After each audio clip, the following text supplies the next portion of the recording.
হুদাল লিল মুত্তাকিন, এই কোরআন তাদেরকে হেদায়েত দিবে যারা মুত্তাকি। যারা কি? মুত্তাকি ব্যক্তির পরিচয় আমরা কতগুলো কিছু জেনেছি। মুত্তাকি কাকে বলে? যে ব্যক্তি তারকুল মুনকারাত ওয়া ফি'লুল খায়রাত, যে ব্যক্তি অন্যায় কাজ ছেড়ে দেয় এবং নেকের কাজ করে তাকে বলা হয় মুত্তাকি। তাকে কি বলা হয়? মুত্তাকি। আল্লাহ রাব্বুল আলামিন কোরআনে কারীমের মধ্যে আল্লাহ তাআলা ইরশাদ করেন, ইয়া আইয়ুহাল্লাযীনা আমানু তাকুল্লাহা ওয়াল তানজুর নাফসুম মা কদ্দামাত লিগাদ ওয়াত্তাকুল্লাহা ইন্নাল্লাহা খাবীরুম বিমা তা'মালুন। সুবহানাল্লাহ। আল্লাহ তাআলা বলেন, হে মুমিনগণ, তোমরা আল্লাহকে ভয় করো। কাকে ভয় করো? আরো জোরে বলেন না, কাকে? তাহলে প্রত্যেকের উচিত আগামী কালকের জন্য অর্থাৎ পরকালের জন্য কি পাঠিয়েছে সে বিষয়ে চিন্তা করা।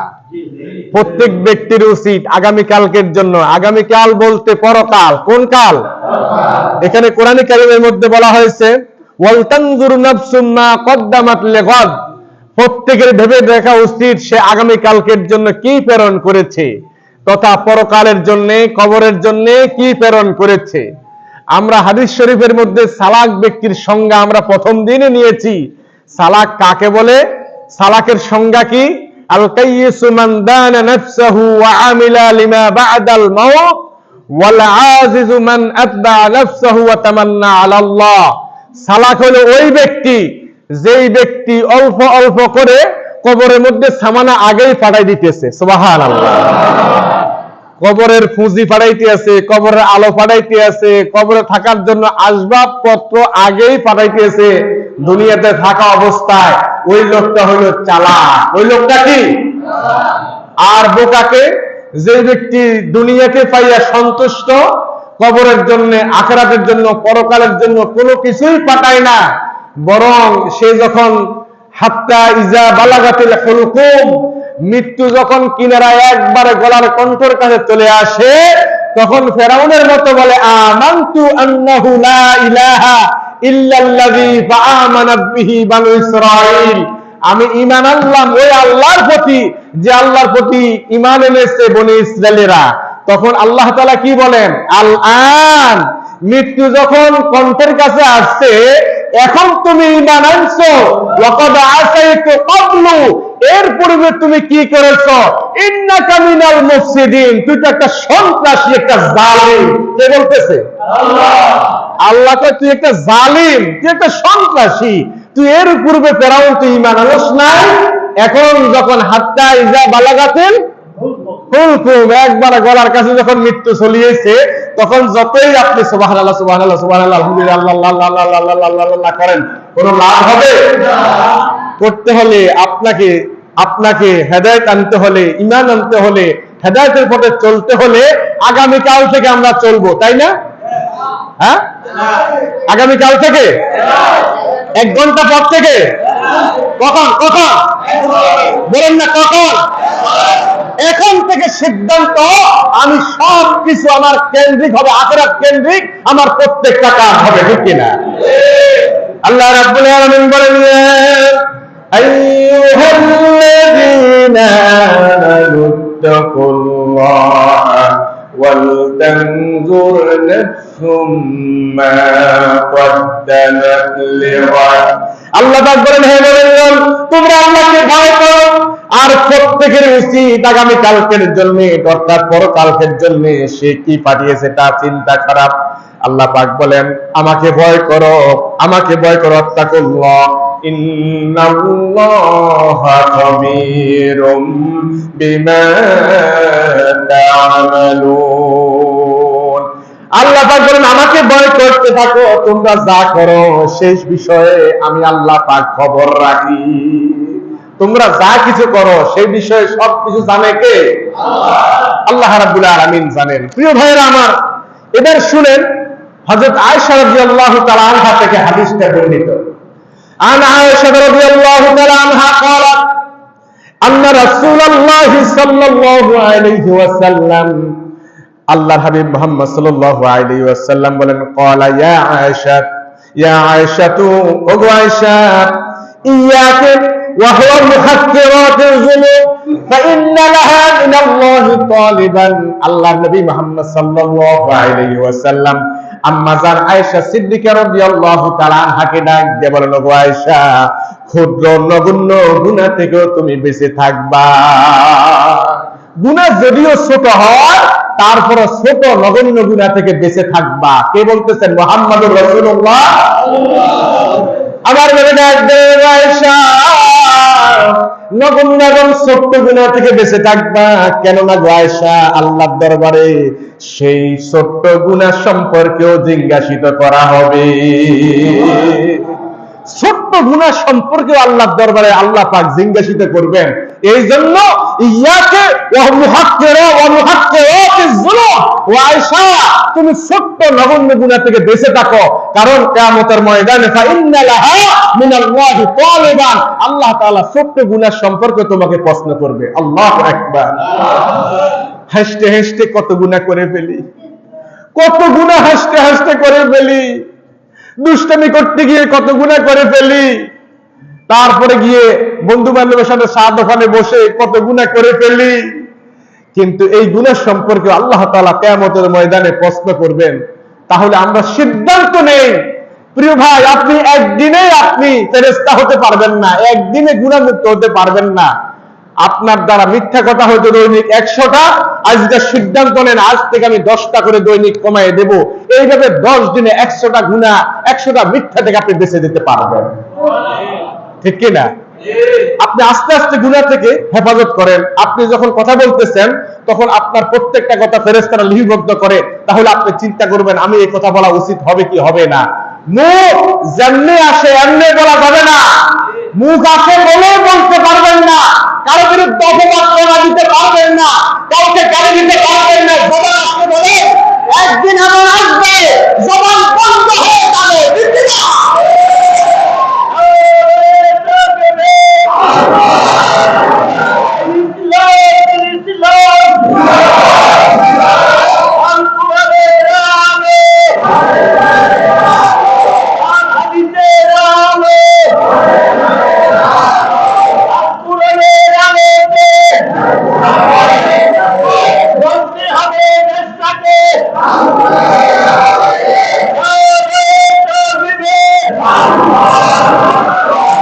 আলহামদুলিল্লাহ, অনেক বৃদ্ধ আছেন যারা শরীর নাড়াইতে পারেন না, এতটা বেশি অক্ষম হয়ে গেছেন। তারপরে নারে তাকবীর যখন স্লোগান দেয় মনে হয় যেন পুরা বডি কাঁপাই লেতে আছে। আবার অনেকে আছে শক্তি আছে কিন্তু তাকবীর স্লোগান দিতে মন চায় না। ওই যে কি দরকার আছে রোজা দিন হুদাও সিকুর বাকুর, এটা কি চিৎকার বাক্কার না ইবাদত? বলেন না এটা কি? আমরা স্লোগান দেই কা? স্লোগানটা যখন দিবেন তখন হাতটা এইভাবে লড়াই দিবেন, এটা দিবেন তো মাশাআল্লাহ, এই না লাফাই উঠছে। মাশাআল্লাহ মাশাআল্লাহ, আরো জোরে সরে না।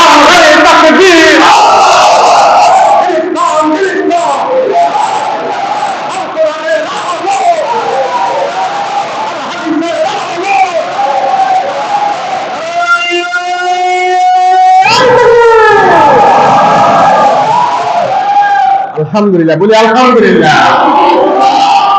হযরত উমার ইবনে কাব রাদিয়াল্লাহু তাআলা বলেন, হযরত ওমরকে একদিন হযরত ওমর একদিন তাকে তাকওয়া সম্পর্কে প্রশ্ন করলেন। উমার ইবনে কাব রাদিয়াল্লাহু তাআলা কে হযরত ওমর প্রশ্ন করেন, উমার ইবনে কাবকে বললেন, ও কাব, তাকওয়া বলতে তুমি কি বুঝো?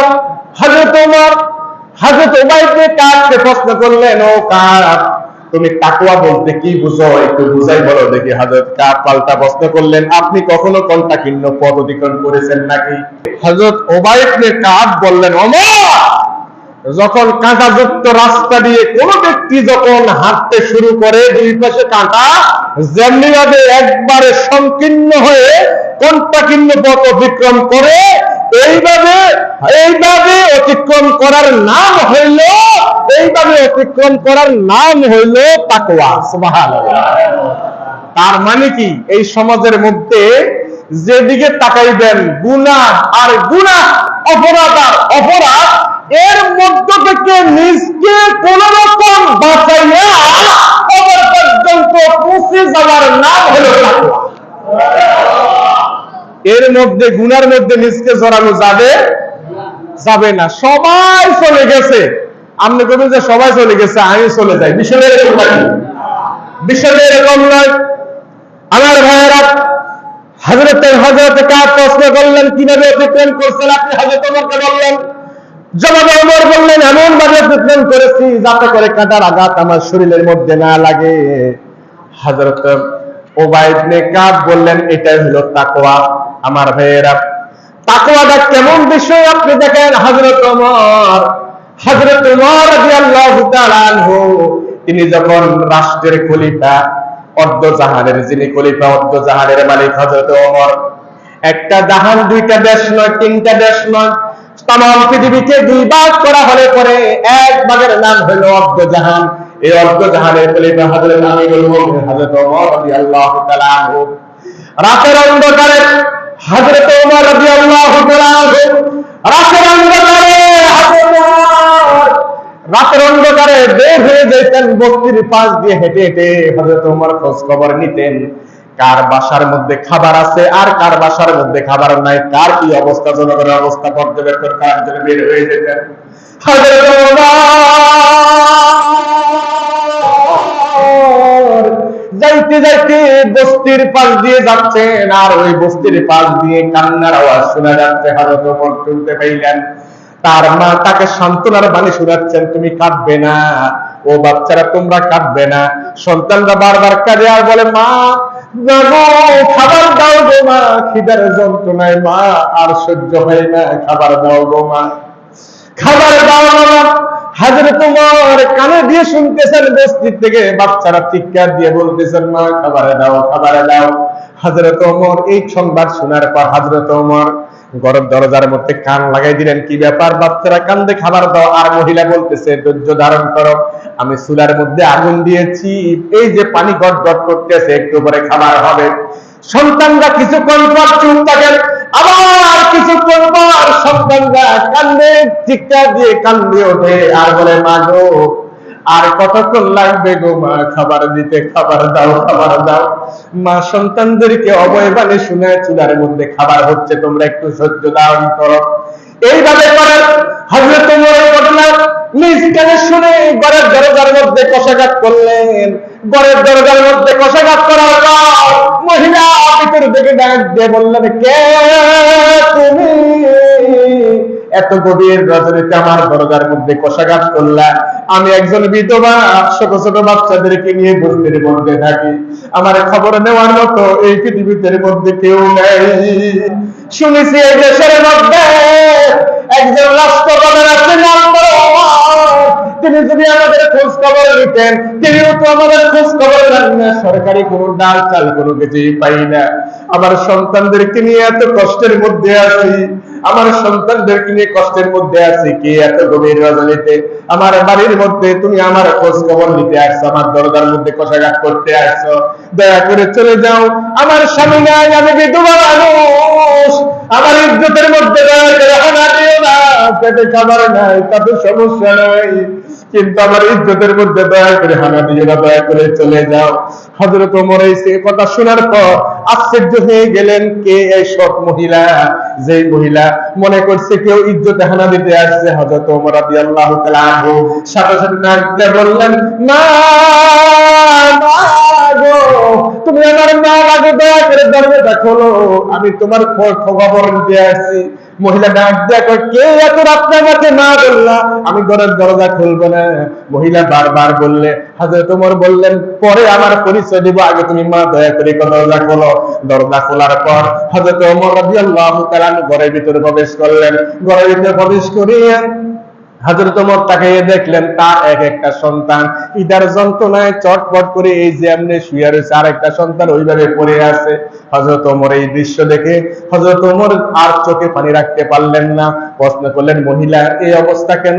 কই তার বাবা ইন্তেকাল করেছে অনেক আগে, আমি একজন বিধবা মহিলা, আমি ওই ছাগল বকরি চড়াই আমি কিছু পাই, লার্কি বিক্রি করে কিছু পাই, আজকে কয়েকদিন টাকা নাই, পয়সা নাই, খাবার নাই, আমার সন্তানেরা আজকে 3 দিন পর্যন্ত ঘরের মধ্যে খাবার দিতে পারি না, সন্তানরা খাবারের যন্ত্রণায় আমি মায়ের কাছে এসে বাবা ডাক দিয়ে মাগো খাবার কি দিবা লাগো মা, আর তো খিদার যন্ত্রণা সহ্য হয় না, আমি চুলার মধ্যে পানি জাল দিতেছি আর সন্তানদেরকে অবৈবারে শুনেছি আব্বু একটু পরে খাবার হবে।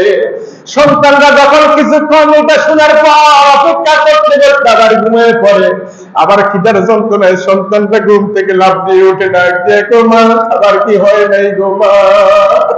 আমি মা সন্তানদের সাথে এইভাবে প্রতারণা করে যাচ্ছি। এই দেশের মধ্যে শুনেছি একজন নাকি রাষ্ট্রপ্রধান ওমর আছে, তিনি যদি আমাদের এই অভাবটা দেখতেন একটু আমাদেরকে সাহায্য সহযোগিতা করতেন।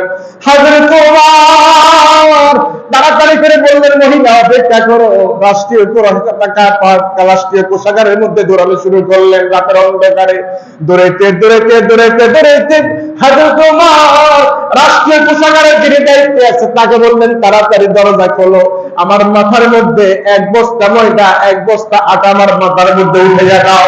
তিনি বললেন, আমিরুল মুমিনিন আমি নিয়ে যাই, কোথায় নিতে হবে? হযরত ওমর ডাক দিয়ে বললেন, ও রাষ্ট্রীয় কোষাগারের দায়িত্বশীল ব্যক্তি, যেই দৃশ্য দেখে আসছি আমি ওমর যদি মাথায় করে পৌঁছায় দেই তারপর ঋণ আদায় করতে পারবো না, আমি তাদের ঋণ শোধ করতে পারবো না, আমার মাথার মধ্যে উঠে দাও। হযরত ওমর রাদিয়াল্লাহু তাআলা মাথার মধ্যে ময়দার বস্তা আটার বস্তা মাথার মধ্যে নিয়ে মহিলার কাছে এসে বললেন, মা তাড়াতাড়ি করে পানি গরম করো। হযরত ওমর তাড়াতাড়ি করে নিজে আটা গুললেন, ময়দা গুলে রুটি বানাইয়া বাচ্চাদের মুখে কোলের মধ্যে নিয়ে হযরত ওমর মুখের মধ্যে খাবার দিয়ে দিচ্ছেন। আর মহিলাকে বললেন, মা এবার মহিলা ডাক দিয়ে কইছে, তুমি এত গভীর রজনীতে আমাকে আটার বস্তা ময়দার বস্তা এনে দিলা, যদি তোমার পরিচয়টা একটু দিতা। হযরত ওমর কয়, মা আমার পরিচয় আজকে দরকার নাই, আগামীকাল তুমি ওমরের দরবারে যাইবা, সেখানে গেলে তোমার ফয়সালা হবে, সেখানে তোমাকে ব্যবস্থা করা হবে। মহিলা সকালবেলা ছোট ছোট এতিম বাচ্চাদেরকে নিয়ে মহিলা চলে গেছে ওমরের রাজ দরবারে। সিংহাসনে যাওয়ার পর চেয়ারের মধ্যে যাইয়া দেখলেন যে লোকটা গত রাত্রে মাথায় করে ময়দার আটার বস্তা দিয়ে আসছে, এই লোকটা চেয়ারের মধ্যে বসে সাধারণের সাথে কথা বলতেছেন। মহিলা ভয় পেয়ে গেলেন, আল্লাহ আমি না জানি গত রাত্রে রাষ্ট্রপ্রধানকে আমি গালি দিয়েছি, না জানি রাগ করে তিনি আমাকে আসতে বলেছেন। মহিলা এসে তৎপর করে কাঁদতেছেন। হযরত ওমর ডাক দিয়ে বললেন, মা তুমি কেঁদো না গো মা। হযরত ওমর রাষ্ট্রীয় চেয়ার থেকে নেমে মহিলার পায়ের কাছে এসে পায়ের মধ্যে জড়িয়ে ধরে কয়, মা তুমি আল্লাহর ওয়াস্তে আমাকে মাফ করে দাও, আমি ওমর যে আগে তোমার খবর নিতে পারি নাই, তোমার বাচ্চা নিয়ে তুমি 3 দিন পর্যন্ত না খেয়ে আছো, আমি যে তোমার খবর নিতে পারি নাই গো মা, আমি তোমার দিকে পায়ে ধরে বলি গো মা তুমি আমাকে মাফ করে দাও। ওই মহিলা বললেন, ওমর আপনি কি করতেছেন? ওমর আপনি যদি সত্যি রাষ্ট্রপ্রধান হয়ে থাকেন তাহলে ওমর আমার বিশ্বাস আল্লাহ পাক এই জাতির জন্য এমন একজন জান্নাতি ব্যক্তি নিযুক্ত করেছেন, যে এই জান্নাতি ব্যক্তি শুধু নিজে খায় না, মানুষ খায় কি না খায় দূরে দূরে মানুষের বাড়ি বাড়ি গিয়ে খোঁজ খবর নেয়। মহিলা ডাক দিয়ে আমি দোয়া করি তোমার কাছে এমন একজন শাসক আমাদের জন্য তুমি নিযুক্ত করেছ, যিনি রাতের অন্ধকারে গিয়ে আমার হাওলাত আমার খোঁজ খবর নিয়েছে। আল্লাহ আমি ওমরের জন্য দোয়া করি তুমি ওমরকে কবুল করে না। আমার ভাইরা এই হলো রাষ্ট্রপ্রধান হযরত ওমর। আজকে কিন্তু আমাদের কাছে কিন্তু রাষ্ট্রপ্রধান আছে, কিন্তু ওমরের মতো রাষ্ট্রপ্রধানের অভাব। আজকে কিন্তু আমাদের সমাজের চেয়ারম্যান মন্ত্রী মন্ত্রী আছে, হযরত ওমরের মতো রাষ্ট্রপ্রধান, হযরত ওমরের মতো ব্যক্তির অনেক বড় অবাক। হযরত ওমর রাদিয়াল্লাহু তাআলা আনহু তিনি কি করতেছেন, রাত্রি বেলায় রাতের অন্ধকারে এলাকার মধ্যে ঘুরে ঘুরে বেড়াইতেন। প্রিয় ভাইয়েরা আমার, হযরত ওমর রাদিয়াল্লাহু তাআলা আনহু ঘুরতে ঘুরতে ঘুরতে ঘুরতে হযরত ওমর রাদিয়াল্লাহু তাআলা আনহু এইভাবে ঘুরতে ঘুরতে হযরত ওমর হঠাৎ করে এক বাড়ির পাশ দিয়ে যাচ্ছেন। বাড়ির মধ্যে যাওয়ার পর গভীর রজনী হয়ে গেল। মেয়ে ডাক দিয়ে বললেন, মেয়ের একজন মা তার সন্তানকে ডাক দেখো না রে, ঘুম থেকে তাড়াতাড়ি উঠো না। মেয়ে ডাক দেখো না, কেন উঠবো? আমাদের গাভীর দুধ দহন করতে হবে না। মেয়ে ডাক দেখো, আম্মা হওয়া দহন করতে হবে, আরো একটু আলো হোক না, তারপর আমরা দহন করবো। মেয়ের মা ডাক দিয়ে কয়, তুই কি জানিস না, তুই কি জানিস না ওমর ফরমান জারি করেছে যে ব্যক্তি দুধের সাথে পানি মিক্সার করবে তাকে অর্থদণ্ড নয়, তাকে কারাভোগ করতে হবে। ও মা, তুই তাড়াতাড়ি ঘুম থেকে উঠ, আমরা আগে আগে দুধ দহন করে তারপর আমরা পানি মিক্সার করে বাজারে বিক্রি করবো অধিক দামে, তাহলে টাকা বেশি পাওয়া যাবে। মেয়ে ডাক দেখো, মা আমি কিন্তু এই কাজ করতে পারবো না, ওমর শুনলে কিন্তু আমাদেরকে অর্থদণ্ড করবে, আমাদেরকে অনেক শাস্তি দেবে। মেয়ের মা ডাক দেখো, ওমর এত রাত্রে কেমনে জানবে, এটা তো কেউ জানবে না। মেয়ে ডাক দেখো না, যদি ওমর দেখতেছে না গো মা, ওমরের আল্লাহ তো দেখতেছে গো মা, আমরা তো ওমরের চোখকে ফাঁকি দিতে পারবো গো মা, কিন্তু ওমরের আল্লাহর চোখকে তো ফাঁকি দিতে পারবো, বলেন না পারবো না, ওমরের আল্লাহর চোখকে তো আমরা ফাঁকি দিতে পারবো না গো মা। মেয়ে এই কথা বলতেছে আর হযরত ওমর বাসার পাশে দাঁড়াইয়া এই কথা শুনতেছে। হযরত ওমর রাদিয়াল্লাহু তাআলা সকালবেলা সিংহাসনের মধ্যে চলে গেলেন, রাজ দরবারে চলে গেলেন। রাজ দরবারে যাওয়ার পর দূত প্রেরণ করলেন, যাও এই পরিবারকে খবর দিয়ে নিয়ে আসো। এই পরিবারকে খবর দিয়ে আনা হলো। এবার হযরত ওমর প্রশ্ন করলেন, গত রাত্রে কি সিদ্ধান্ত নিয়েছো বলো। মহিলা আশ্চর্য হয়ে গেলেন, ওমর কেমনে জানলো। এবার ডাক দেখো, তোমার মেয়ে কোথায়, তোমার মেয়েকে নিয়ে আসো। হযরত ওমর রাদিয়াল্লাহু তাআলা আনহু মেয়েকে যখন কাছে নিয়ে আসলেন, মেয়েকে কাছের মধ্যে নিয়ে আসার পর বললেন, আসো। তার ছেলে আব্দুল্লাহকে ডাক দেখো, বাবা আব্দুল্লাহ, তোমাকে বিয়ে করানোর জন্য আমি একজন নেককার স্ত্রী খোঁজ করতেছিলাম বাবা, আমি কোথায় পাইতেছিলাম না, তবে আব্বা আমি একটা নেককার মিস্ত্রি তোমার জন্য পেয়ে গেছি ওই বস্তির মধ্যে রে বাবা। এই মেয়েটা হলো সেই মেয়ে, যে মেয়েটা বলতেছে ওমরের চোখ ফাঁকি দিতে পারি, কিন্তু মা আল্লাহর চোখ তো ফাঁকি দিতে পারি না। তাড়াতাড়ি করে বিয়ের আয়োজন করো। বিয়ের আয়োজন করা হলো। বিয়ের আয়োজন করা হলো। বিয়ের আয়োজন করার পর সাথে সাথে হযরত ওমর বিয়ের আয়োজন করে তার ছেলের জন্য এই মেয়েকে রেখে দিলেন। আল্লাহু আকবার। হযরত ওমর এমন ওমর ছিলেন যে ওমরকে দেখলে শয়তান পর্যন্ত এই রাস্তা দিয়ে চলতো না। সুবহানাল্লাহ। আশিদ্দাউ আলাল কুফার রুহামাউ বাইনাহুম। হযরত ওমর ছিলেন কাফেরদের জন্য বজ্রের মতো কঠিন। আকাশে যে এরকম ঠাডা হরে না, ঠাডা মারে না, আঘাত বজ্রের আঘাত করে ঠাস করে আওয়াজ দেয়, আমরা পর্যন্ত ভয়ে দুই কানের মধ্যে আঙ্গুল ঢুকে দিই। হযরত ওমর ছিলেন বাতিলদের জন্য, কাফের বেঈমানের জন্য এরকম বজ্রের থেকে আরো কঠিন ছিল। জোরে বলেন সুবহানাল্লাহ। একবার হযরত ওমর রাদিয়াল্লাহু তাআলা আনহু একবার ফজরের নামাজ তিনি পড়তে একটু দেরি হয়ে গেছে, সূর্য উঠে গেছে। হযরত ওমর ঘুমে তখন ঘুম থেকে উঠতে পারেন নাই। কোন ব্যক্তির যখন শুনেন, যদি কোনো ব্যক্তির মোবাইলে অ্যালার্মের ব্যবস্থা না থাকে, যদি কেউ না জাগায়, কোন ব্যক্তি ঘুম থেকে উঠতে পারেন নাই, ফজরের নামাজের ওয়াক্ত চলে গেছে, আপনি উঠে দেখলেন যে সূর্য উদিত হয়ে গেছে, তখন আপনার ওই সময় মাসালা কি? ওই সময় মাসালা হলো কারোর সাথে কথা বলা যাবে না, ডাইরেক্ট ওযুখানা দিয়ে ওযু করে এসে আপনি নামাজ আদায় করে নেবেন, আল্লাহ তাআলা আপনার নামাজ আদায় করে নেবেন। কারণ আপনাকে তো কেউ জাগায় নাই, ইচ্ছাকৃত নয়, আর কোন ব্যক্তির ইচ্ছাকৃত নয়, কেউ জাগায় নাই, অ্যালার্মের ব্যবস্থা নাই, কিন্তু ঘুমের কারণে সে উঠতে পারে নাই, সজাগ পায় নাই, কিন্তু 7টার সময় 8টার সময় নামাজ আদায় করলো, এই নামাজ আদায় হবে, কাজা হবে, আদায় হয়ে যাবে। সুবহানাল্লাহ বলবেন না? কিন্তু কোন ব্যক্তি ইচ্ছাকৃতভাবে শুয়ে রয়েছে, ইচ্ছাকৃতভাবে শুয়ে রয়েছে, অ্যালার্মের ব্যবস্থা আছে, অ্যালার্ম দিয়ে শোয়ে নাই, কিন্তু ইচ্ছাকৃতভাবে শুয়ে রয়েছে, ওই ব্যক্তি নামাজ যদি ফজরের নামাজের পর আদায় করে, আদায় হবে না, কাজা হবে। কি হবে? আবার আমাদের মধ্যে অনেক ব্যক্তি আছেন সেহরি না খাইয়া কয় সেহরি খাইতে পারি না, এই জন্য রোজা রাখি না। সেহরি খাইতে এই জন্য কি রাখে না? এবার শুনেন, সেহরি খাওয়া সুন্নাত। সেহরি খাওয়া কি সবাই বলেন না। রোজা রাখা কি? রোজা রাখা কি? তাহলে সুন্নতের জন্য ফরজ ত্যাগ করা যাবে? সুন্নতের জন্য ফরজ ত্যাগ করা যাবে? নবীজি বলেন ফাসলিনা সিয়ামিনা ওয়া সিয়ামি আহলিল কিতাব আকলাতুস সাহর।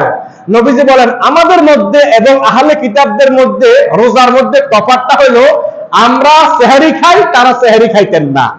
আমরা সেহরি খাই, তারা সেহরি খেতেন না। সেহরি খাওয়া সুন্নাত, সেহরির জন্য আপনি রোজা বাদ দিতে পারবেন না। এবার শুনেন, কোন ব্যক্তি রোজা রাখছে ভুলবশত পেট ভর্তি করে খানা খাইয়ে লেছে, পেট ভর্তি করে কি খাইছে? এখন সে কি যখন স্মরণ আইছে আই হারে আজ রোজাদার, তখন কি রোজা ছেড়ে দিবে না রোজা রাখবে? রোজা রাখবে। পেট ভর্তি করে খানা খাইলেও ভুলবশত ওই ব্যক্তির রোজা হয়ে যাবে। সুবহানাল্লাহ। প্রিয় ভাইয়েরা আমার, ইসলাম সহজ। ইসলাম কি সহজ? জানা দরকার। প্রিয় ভাইয়েরা আমার, হযরত ওমর রাদিয়াল্লাহু তাআলা আনহু একদিন এইভাবে নামাজ, ফজর নামাজ আদায় করতে গিয়ে সূর্য উঠে গেছে। হযরত ওমর দেখলেন যখন সূর্য উদিত হয়ে গেছে, হযরত ওমর নামাজ পড়া হাত তুলে কাঁদতে কাঁদতে কাঁদতে কাঁদতে এমন কান্দা শুরু করলেন, কাঁদতে কাঁদতে কাঁদতে কাঁদতে হযরত ওমর অস্থির হয়ে গেলেন। পরের দিন আবার শুইলেন, আবার হযরত ওমর ঘুম থেকে উঠতে পারতেছেন না, সূর্য উঠে যাওয়ার অবস্থা হয়েছে। এবার এক ব্যক্তি আইসা হযরত ওমরকে ডাক দেয়, ওমর ওমর ওমর ওমর উঠেন উঠেন, তাড়াতাড়ি উঠেন। কেন? আরে মেয়ে, আপনি ফজর নামাজ কাজা হয়ে যেতেছে, ফজর নামাজ কাজা হয়ে যায়। হযরত ওমর লাফ দিয়ে উঠছে, উঠে দেখতেছে ওরে বাবা, নামাজ তো আর 5 মিনিট আছে, কাজা হয়ে যাচ্ছে। তো লোকটাকে ডাক দেখো, আপনি তো আর কোনোদিন দেখি নাই, আপনি কে? আমার ঘুম থেকে জাগাইতে এসেছেন, আপনি কে? এবার ডাক দিয়েছে, আমি হইলাম ইবলিস শয়তান, আমি আপনার নামাজ কাজা হয়ে যাচ্ছে, এই জন্য আপনাকে ঘুম থেকে জাগাইতে আইছি। হযরত ওমর কয়, এটা শয়তান, তোর তো কাজ হলো মানুষ যাতে করে ফজর নামাজ না পড়ে মানুষের পায়ের মধ্যে এসে টিবস, একটু হয়ে থাক, আরো একটু ঘুমা, আরো একটু ঘুমা, নামাজের সময় আছে, নামাজের সময় আছে, আরো একটু ঘুমা। তুই আজকে আমার নামাজ থেকে জাগাইতে এসে কারণটা কি? শয়তান কয়, ওমর গতকাল আপনার যখন নামাজ কাজা হওয়ার অবস্থা হয়েছিল, যদিও আদায় হয়েছে, এরপর আপনি কাঁদতে কাঁদতে কাঁদতে কাঁদতে আপনি অস্থির হয়ে গেছেন। আল্লাহ রাব্বুল আলামিন আপনার কান্নার অবস্থা দেখে গতকালের আপনার ফজরের নামাজকে শুধু ফজরের নামাজে সীমাবদ্ধ রাখে নাই, এটার সওয়াব আল্লাহ 10 গুণ বাড়াইয়া আপনার আমলনামায় দিয়ে দিয়েছে। আরেকটু ছেড়ে দেন সুবহানাল্লাহ। ওমর, আজকে আপনার জায়গাতে কেমনে আছি জানেন? আমি চাই না আপনার ইবাদতটা 10 গুণ বাড়ি যাক, আপনি যেটা আছে সেটাই থাকি আল্লাহ জায়গাতে আছি। সুবহানাল্লাহ। আপনি যেটা আছে এটাই থাক, 10 গুণ যাতে বৃদ্ধি না পায়, এই জন্য আমি আমাদের ঘুম থেকে জাগাইতেছি। আল্লাহু আকবার। হযরত ওমর রাদিয়াল্লাহু তাআলা এমন তাকওয়াবান ছাত্র ছিলেন, হযরত ওমরকে শয়তান দেখলে পর্যন্ত ভয় পাইতেন। সব সময় হাতের মধ্যে একটা লাঠি থাকতো, হযরত ওমরের লাঠি থাকতো, লাঠি। এক ব্যক্তি রাস্তা দিয়ে হাঁটতেছে, এইভাবে একটা যুবক মানুষ এমনি এমনি নিজের দিকে মাথা দিয়ে এমনি এমনি হাঁটতেছে। হযরত ওমর ডাক দিয়ে কয়, এই তুমি এভাবে হাঁটো কেন? লোকটা কয়, তুমি অসুস্থ নাকি? লোকটা কয়, না আমি অসুস্থ না। তো তুমি এমনি এমনি আগে না? কয় যে আমি একটু আল্লাহকে ভয় করে একটু একটু এমনি এমনি বিনয় হয়ে হাঁটতেছি। হযরত ওমর কয়, আরে বেটা, কাফের বেঈমানের সামনে রাস্তা দিয়ে মুসলিম হাঁটতে গেলে তুমি বীর পুরুষ, বুকটা টান টান করে হাঁটবে ইমামের সাথে, আর তাওহীদের ঘোষণা লা ইলাহা ইল্লাল্লাহ। হাঁটতে সময় আপনি যখন জমিনে হাঁটবেন তখন কি পড়বেন? লা ইলাহা ইল্লাল্লাহ। আবার যখন উপরের দিকে সিঁড়ি দিয়ে উঠবেন কি পড়বেন? আল্লাহু আল্লাহু আকবার। বলেন না আল্লাহু। আবার যখন সিঁড়ি দিয়ে নিচের দিকে নামবেন কি পড়বেন? সুবহানাল্লাহ। দেখেন রাসূলুল্লাহ সাল্লাল্লাহু আলাইহি ওয়াসাল্লাম কত কিছু আমাদেরকে শিখিয়ে দিয়েছেন। তো তুমি যখন জমিনে হাঁটবা তখন লা ইলাহা ইল্লাল্লাহ, কোনো ইলাহা নাই, মাবুদ নাই আল্লাহ ছাড়া, এই সার্বভৌমত্বের ঘোষণা দিতে দিতে বীর পুরুষের মতো তুমি মুজাহিদের মতো চলবা। হযরত ওমর তার ফাঁসার মধ্যে ব্যাট দিয়ে এমন একটা বাড়ি দিছে, বাড়ি দিয়ে একটা বেড়া, বীর মুজাহিদ, তুই মুজাহিদের মতো জমিনের মধ্যে চলাফেরা করবে। আল্লাহু আকবার। আরেকটু জোরে বলেন আল্লাহু আকবার। হযরত ওমর রাদিয়াল্লাহু তাআলা মরুভূমির মধ্য দিয়ে হযরত ওমর রওনা করলেন। তাকওয়া কাকে বলে দেখেন, আল্লাহর ভয় যদি কারো মধ্যে অন্তরের মধ্যে থাকে, ওই ব্যক্তির অবস্থা কেমন হয়ে দেখেন। হযরত ওমর মরুভূমির মধ্য দিয়ে আল্লাহর নবীর সাহাবাত জাহানের খলিফা আমিরুল মুমিনিন লাঠি হাতের মধ্যে হযরত ওমর মরুভূমির রাস্তা দিয়ে রওনা করলেন। এক লোক, তৎকালীন সময়ে মদটা অনেক বেশি ছিল, এক লোক মদের বোতল হাতের মধ্যে নিয়ে মদ খাচ্ছিলেন দাঁড়িয়ে দাঁড়িয়ে। হঠাৎ করে তার দৃষ্টি গেল ওমর আসতেছে অনেক দূর থেকে, লাঠি হাতে বীর বিক্রমের মতো। হযরত ওমর মনে হয় যেন সাইক্লোন জলোচ্ছ্বাস সিডরের মতো আসতেছে। লোকটা ওমরের দিকে তাকাইয়া মদের বোতলটা হাতের মধ্যে নিয়ে মনে মনে কয়, এখন মদের বোতলটা কি করব? ওমর যদি এখন মদের বোতল সহকারে আমাকে পেয়ে যায়, তাহলে আমাকে এমন পিটনি দেবে, আমি তো বাঁচবো না, আমাকে শেষ করে দেবে। লোকটা মনে মনে কয়, একটা দৌড় দিব। একটা কি করবো? দৌড় দিব, যাতে করে ওমর আমাকে ধরতে না পারে। এবার লোকটা মনে মনে সিদ্ধান্ত নিল, আমি যদি দৌড় দেই তাহলে ওমর রাদিয়াল্লাহু তাআলা আনহু, তাহলে চোর, পুলিশ, চোর তো পুলিশ দেখলে দৌড়ায়, ঠিক না? পুলিশ দেখলে কে দৌড়ায়?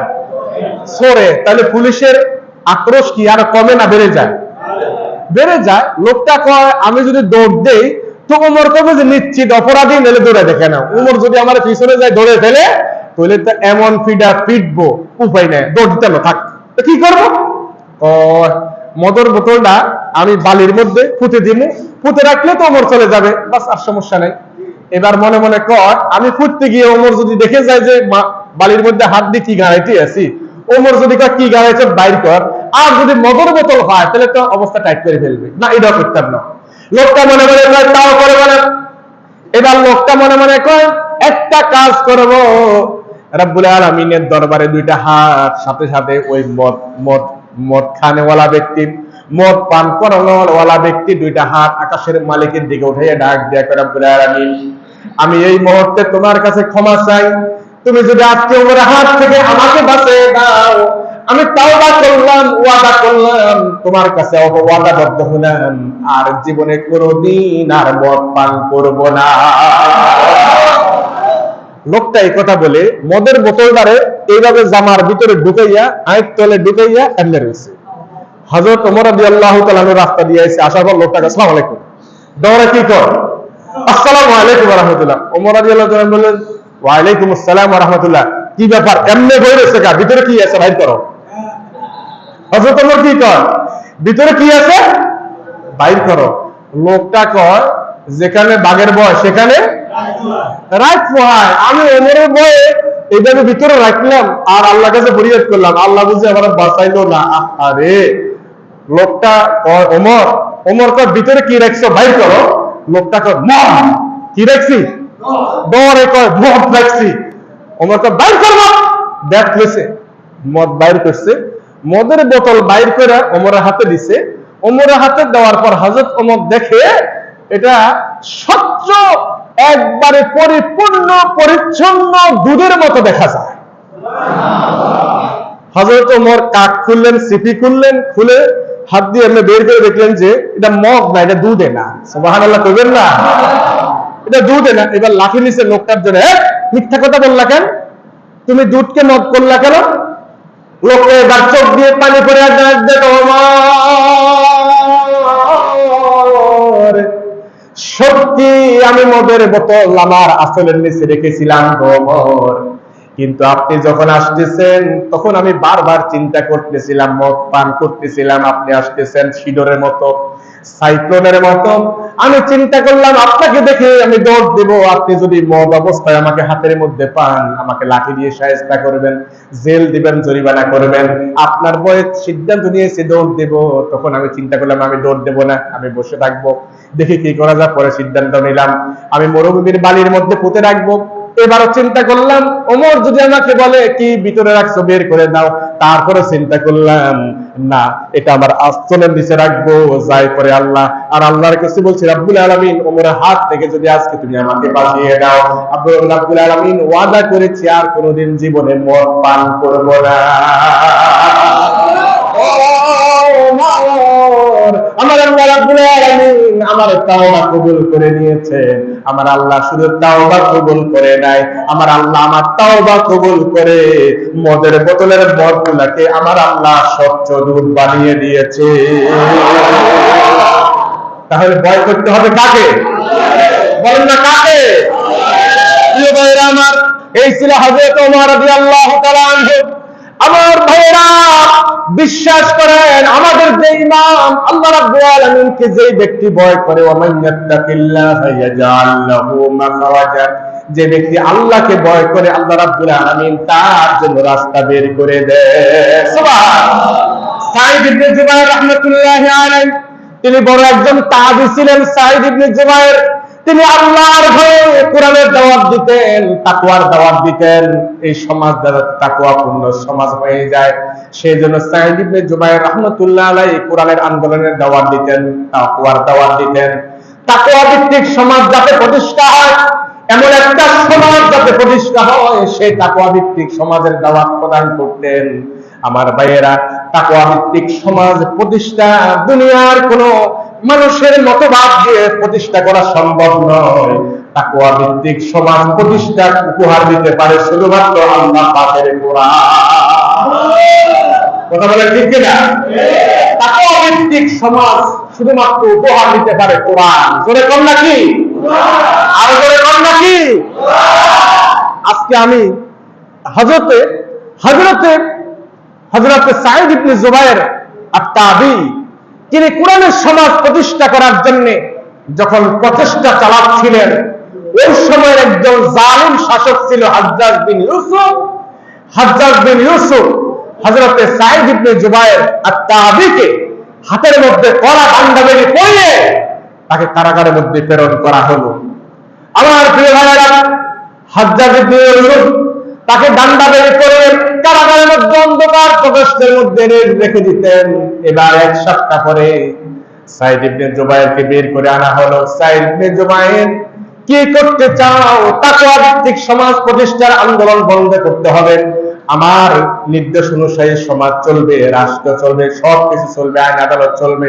হযরত সাঈদ ইবনে জুবায়ের আত-তাবী দিয়ে বললেন, হাজ্জাজ ইবনে ইউসুফ, যতক্ষণ পর্যন্ত এই দেহের মধ্যে প্রাণ আছে ততক্ষণ পর্যন্ত তাকওয়া ভিত্তিক সমাজ প্রতিষ্ঠার আন্দোলন করে যাব। সুবহানাল্লাহ। তাহলে তাকওয়া ভিত্তিক সমাজ প্রতিষ্ঠার আন্দোলন আমরা কি করতে চাই? দেখি কারা কারা করতে চাই। আল্লাহু আকবার। আল্লাহ তুমি কবুল করো, জোরে করে আমিন। হযরত সুলাইমান আলাইহিস সালামের দরবারে একবার এক যুবক আইছে, টকবকে যুবক। হযরত আজরাইল আলাইহিস সালামও আইছে। হযরত আজরাইল আলাইহিস সালাম আসার পর সুলাইমান আলাইহিস সালাম তাকায় দেখলেন যে এই লোকটা, সুলাইমান আলাইহিস সালাম তাকায় দেখলেন আজরাইল আলাইহিস সালাম যুবকের দিকে এমনি তাকায় রয়েছে। আজরাইল আলাইহিস সালামকে সুলাইমান আলাইহিস সালাম প্রশ্ন করলেন, তুমি এইভাবে যুবককে তাকাইছো কেন? তো তার তো 1 ঘন্টা পরে তার মৃত্যু ফরমান জারি হয়ে গেছে, আমার হাতে চলে আসছে। এবার হযরত সুলাইমান আলাইহিস সালাম চলে গেলেন, যুবকও চলে গেলেন তার দরবার থেকে। পরের দিন যুবকও আইছেন, আজরাইলও আইছে। আসার পর সুলাইমান আলাইহিস সালাম প্রশ্ন করলেন, কি ব্যাপার? আপনারা কাছেন এই যুবক গতকাল 1 ঘন্টা পর ইন্তেকাল করবে, আজকে দেখছি যুবকও হাজির, আপনিও হাজির। আরে সুলাইমান আলাইহিস সালাম, বন্ধু, এই প্রশ্ন তো আমি আল্লাহরও করেছি। আল্লাহ আপনার মৃত্যুর ফরমান আমার জারি করেছেন। আল্লাহ এই লোকটা যে আপনি নির্দেশ দিচ্ছেন না, কারণটা কি? আল্লাহ তাআলা বললেন, শুনো আজরাইল, এই লোকটা তোমার সুলাইমান আলাইহিস সালামের দরবারে আসার সময় তার পকেটে 6 টাকা ছিল। কয় টাকা? বলেন না, কয় টাকা? এই 6 টাকা আল্লাহর রাস্তায় দান করেছে, একটা ফকিরকে দান করেছে। ফকির 2 হাত তুলে ডাক দেখো, রব্বুল আলামিন, তাকে তুমি 60 বছর হায়াত বৃদ্ধি করে দাও। আল্লাহ তাআলা দোয়া কবুল করে তার 60 বছর হায়াত আরো বৃদ্ধি করে দিয়েছে। প্রিয় ভাইরা, তাহলে দানে হায়াত বৃদ্ধি করে, দানে হায়াত কি করে? আর নবীজি বলেন, আল্লাহ তাআলা ততক্ষণ পর্যন্ত তার বান্দাকে সাহায্য করেন যতক্ষণ পর্যন্ত বান্দা তার আপর ভাইকে সাহায্য সহযোগিতা এগিয়ে আসে। সুবহানাল্লাহ। সুতরাং সাহায্য সহযোগিতা করলে কমে যায়, বলেন না, সম্পদ কমে? সম্পদ কমে? কমে না। আমরা অনেকের স্ত্রীর 60 ভরি, 3 ভরি, 5 ভরি, 10 ভরি স্বর্ণ ঘরের মধ্যে আছে, কিন্তু যাকাত দেয় না। এই স্বর্ণের মালিক কি স্বামী না স্ত্রী? স্ত্রী। কেন স্বামী? কেন স্বামী তো স্ত্রীকে স্বর্ণ দিয়ে দিছে, 10 ভরি 5 ভরি দিয়ে দিছে, কিন্তু এই সম্পদের মালিক কে? স্ত্রী। বলেন না কে? যাকাতটা দিব স্বামী না স্ত্রী? এবার কবেন যে হুজুর স্ত্রী তো কামাই না, স্ত্রী কইতে দিব? স্ত্রী স্বর্ণ 2 ভরি, 1 ভরি, বস আড়ানি, একানি, যদ্দুর বেশি হলো, যতটুকু যাকাত হইছে, স্বর্ণ কদুর বিক্রি করে হলো যাকাত দিতে হবে। তারপরে মাপ নাই, বলেন মাপ। মাসালা বুঝছেন কিনা? অনেকের স্বর্ণ আছে 5 ভরি 10 ভরি, তো আর কি জাকাত দিন কিনলে আর স্বামী না দিব, আর কি কামাই রোজগার আছে না? না না, আমনেরটা আমনেরে দিতে হইব, স্বামী তো আমনে দিয়ে দিছে। প্রিয় ভাইরা আমার, আরেক ভাইকে সহযোগিতা করার তৌফিক দাও, আরেক ভাইয়ের বিপদে সহযোগিতা করার তৌফিক দাও, মানুষের সুখে দুঃখে কাছে থাকার তৌফিক দাও। আরো জোরে বলে আমিন।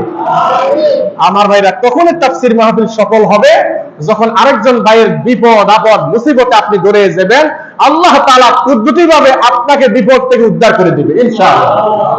আপনি কল্পনাও করতে পারবেন না। দেখেন, অনেক সময় ছোট বিপদ দিয়ে আল্লাহ তাআলা বড় বিপদ থেকে হেফাজত করে। ছোট বিপদ দিয়ে ঘর থেকে বাইরে এসে উষ্টা খাইয়া লোক একটা উল্টে গেছে, তখন আপনি কি করতেছেন? এর মধ্যে চক্ষুনি লতা মারি দাঁড়ি ইয়ে দিয়ে তেনা দিয়ে নেকড়া দিয়ে বাইলেন, বাঁধার পর আপনি যদি এখানে উষ্টাটা না খাইতেন, এই গেলে 10 হাত 20 হাত অথবা 1 ঘন্টা পরে ওই জায়গার মধ্যে গেলে একটা মোটরসাইকেলে বাড়ি দিয়ে আপনার হালাই মৃত্যুবরণ হয়ে যেতেন আপনি, বা একটা বড় ক্ষতি হয়ে যেত। এই জন্য আল্লাহ তাআলা ছোট্ট কদর বিপদ দিয়ে আল্লাহ বড় বিপদ থেকে রক্ষা করে দেয়। সুবহানাল্লাহ। তাহলে যত ছোট্ট মুসিবত আসুক না কেন, যত মুসিবত আসুক না কেন, ক্বালু ইন্না লিল্লাহি। এখন আমরা বিপদ আসার পর কি কই? দূর, আজকের কাজটা মনে হয় যাত্রা মনে হয় সফল হইতো না, আজকের যাত্রা মনে হয় সফল হইতো না। আমরা বিশ্বাস করি খাইরিহি ওয়া শাররিহি মিনাল্লাহি, ভালো হোক মন্দ হোক কার পক্ষ থেকে? আমি যে উষ্ণা খাইছি এটাও আল্লাহ তাআলা কোন কল্যাণ দেখে দিয়েছেন। মুমিন কাঁটার আঘাত খাইলে পরেও সওয়াব আছে, সুবহানাল্লাহ। মুমিনের জ্বর হয়েছে তাও সওয়াব আছে, সুবহানাল্লাহ। মুমিন কাশি দেয় তাও সওয়াব আছে, সুবহানাল্লাহ। মুমিন যদি অসুস্থ হয়ে খাতার ইয়ের মধ্যে, তোষকের মধ্যে, ফ্লোরের মধ্যে পড়ে থাকে, তাও তার আমলনামার মধ্যে আল্লাহ নেক লিখতে থাকে। সুবহানাল্লাহ কইবেন না? আমি তো মনে করি ডায়াবেটিস রোগী যে, শুনেন মাসালা, ডায়াবেটিসের রোগী যে, তার সব সময় নেক লিখতে থাকে ফেরেশতারা। কি লে জানেন? এই রোগটা হচ্ছে অলওয়েজ, দাইমান আবাদা, সব সময় ডায়াবেটিসের রোগী। এই ডায়াবেটিসের রোগীর আমলনামায় সব সময় কি লিখতে থাকে ফেরেশতারা? নেক লিখতে থাকে। প্রিয় ভাইরা আমার, সুতরাং মুমিন কখনো হতাশ হবে না। তার প্রত্যেকটা কাজ কাঁটা বিদ্যুৎ, তারপর উষ্টা খা, যত কিছুই পড়ুক, সব সময় বলবে ইন্না লিল্লাহি, আমি আল্লাহর জন্য, আর আল্লাহর কাছে আমাকে ফিরে যেতে হবে। সবসময় মুমিন করবে না যে দূর কপাল খারাপ, দূর আজকে এই হয়ে গেছে, হে হয়ে গেছে, আজকে মনে হয় আমার যাত্রা বিফলে যাব। মুমিন এই কথা কখনো বলবে। সাইয়েদ ইবনে জুবাইর রাহমাতুল্লাহ, তিনি একজন বড় কোরআনের খাদেম ছিলেন, তাকওয়া ভিত্তিক সমাজ প্রতিষ্ঠার আন্দোলন তিনি করতেন। এবার হাজ্জাজ ইবনে ইউসুফ কারাগারের মধ্যে তাকে আবদ্ধ করে রাখলেন। সাইয়েদ ইবনে জুবাইর রাহমাতুল্লাহি আলাইহি আবদ্ধ করে রাখার পর এক সপ্তাহ পরে বের করে আসলেন। হাতে ডান্ডা বেরি করা, পায়ে ডান্ডা বেরি, এবার বললেন সাইয়েদ ইবনে জুবাইর, তাকওয়া ভিত্তিক সমাজ প্রতিষ্ঠার আন্দোলন থেকে তোমাকে সরে যেতে হবে। সাইয়েদ ইবনে জুবাইর রাহমাতুল্লাহি আলাইহি বললেন, আমাকে যত অফার দাও না কেন, কোনো অফারে কাজ হবে না, তাকওয়া ভিত্তিক সমাজ প্রতিষ্ঠার আন্দোলন করে যাব। এই সমাজের মধ্যে যতদিন পর্যন্ত তাকওয়াপূর্ণ সমাজ না হবে, ততক্ষণ পর্যন্ত মুমিন ঘরে বসে থাকবে না। এবার সাইয়েদ ইবনে জুবাইরকে এবার হাজ্জাজ বিন ইউসুফ ফাঁসির অর্ডার দিয়ে দিলেন, তাকে হত্যা করা হোক, তাকে তার দেহ থেকে কল্লা আলাদা করা দেওয়া হবে। সাইয়েদ ইবনে জুবাইরের পিসের মধ্যে হাত এইভাবে হাত বেঁধে ফেললেন, হাতটা বেঁধে, পা বেঁধে ফেললেন, চোখ বেঁধে ফেললেন। ওনাকে নিয়ে যাওয়া হলো উন্মুক্ত ময়দানের মধ্যে। সাইয়েদ ইবনে জুবাইর আত্মাবিকে চতুর্পাশে লক্ষ লক্ষ মানুষের সামনে প্রকাশ্যে হত্যা করা হবে। সাইয়েদ ইবনে জুবাইরের জন্য জল্লাদ প্রস্তুত, পাশের চেয়ারে বসা হাজ্জাজ বিন ইউসুফ। হাজ্জাজ বিন ইউসুফ ডাকতে বললেন, ও জল্লাদ, তুমি কি প্রস্তুত সাইয়েদ ইবনে জুবাইরকে হত্যা করার জন্য? জল্লাদ বললেন, আমি প্রস্তুত। এবার সাইয়েদ ইবনে জুবাইর জল্লাদকে ডাক দিয়ে বলেন, এরে জল্লাদ, কিছুক্ষণের মধ্যে তো তোরা আমাকে হত্যা করবি জানি, তবে আমাকে হত্যা করার আগে আগে আমাকে বল আমার চেহারাটা এখন কোন দিকে? সাইয়েদ ইবনে জুবাইর রাহমাতুল্লাহ আলাইহি যখন বললেন, হুজুর, জল্লাদ বললেন যে সাইয়েদ ইবনে জুবাইর, আপনার চেহারা এখন কিবলার দিকে। সুবহানাল্লাহ। কোন দিকে বলেন না? এবার সাইয়েদ ইবনে জুবাইর কোরআন থেকে তেলাওয়াত করতেছেন কিবলা সংক্রান্ত আয়াত, ফাওয়াল্লি ওয়াজহাকা শাতরাল মাসজিদিল হারাম। তিনি যখন কিবলা সংক্রান্ত আয়াত তেলাওয়াত করলেন, এবার হাজ্জাজ বিন ইউসুফ পাশ থেকে ডাক দেখো, কিরে জল্লাদ, সাইদ ইবনে জুবায়ের তোকে কি প্রশ্ন করেছে? সাইদ ইবনে জুবায়ের কয় যে জল্লাদ কয়, হুজুর আমারে প্রশ্ন করেছে আমার চেহারা এখন কোন দিকে, আমার তো হাত বাঁধা, চোখ বাঁধা, সব বাঁধা, আমি তো বুঝতে পারি না আমি কোন দিকে আছি এখন, আমাকে তো মেরেই ফেলবি, তুমি আগে মরার আগে বল আমার চেহারা কোন দিকে। আমি যখন বললাম কিবলার দিকে, তখন তিনি কিবলা সংক্রান্ত আয়াত তিনি তেলাওয়াত করে আমাকে শুনিয়ে দেন। সুবহানাল্লাহ। না না না, আমি সাইদ ইবনে জুবায়েরকে কোরআন নিয়ে মরতে দেব না, কোরআন তেলাওয়াত করা অবস্থায় মরতে দেব না। একটা কাজ কর, ওয়াজহিহু ইলা গায়রিল কিবলা, তার চেহারাটাকে কিবলার বিপরীতমুখী করে দাও, যাতে করে সে কোরআন নিয়ে মরতে না পারে। সাইদ ইবনে জুবায়ের রাহমাতুল্লাহ আলাইহি এবার কিবলার বিপরীতমুখী পূর্বমুখী করে দিলেন। এবার সাইদ ইবনে জুবায়ের রাহমাতুল্লাহ আলাইহি বলেন, এরে জল্লাদ, এখন আমার চেহারা কোন দিকে? আমার চেহারা ঘুরে দিলি। কয় যে হুজুর আপনার চেহারা এখন কিবলার বিপরীতমুখী তথা পূর্ব দিকে। এবার সাইদ ইবনে জুবায়ের তাবি কোরআন থেকে তেলাওয়াত করতেছেন, বাইনামা তুওয়াল্লু ফাসাম্মা ওয়াজহুল্লাহ, তোমরা তোমাদের চেহারা যেই দিকে ঘুরাও না কেন, মোমবাতির আলোর মতো আল্লাহ পাক তোমাদের চতুর্পাশে আছে। মোমবাতির আলো একদিকে নাই দেয় না চতুর্দিকে? বলেন না কয় দিকে? আল্লাহ পাকের কুদরত, আল্লাহ পাক আমাদের চতুর্পাশেই আছে। সুবহানাল্লাহ।